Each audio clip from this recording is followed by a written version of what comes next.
கருவேல மரம் சூழும் அழகான திருநாட்டில் அதில் விளைகின்ற கனியாவும் உயிருக்கு மருந்தாகும். கருவேல மரம் சூழும் அழகான திருநாட்டில் அதில் விளைகின்ற கனியாவும் உயிருக்கு மருந்தாகும்.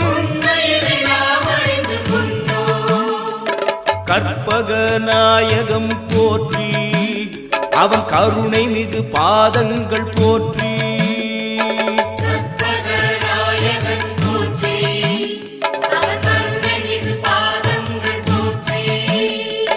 கருவேல மரம் சூழும் அழகான திருநாட்டில் அதில் விளைகின்ற கனியாவும் உயிருக்கு மருந்தாகும்.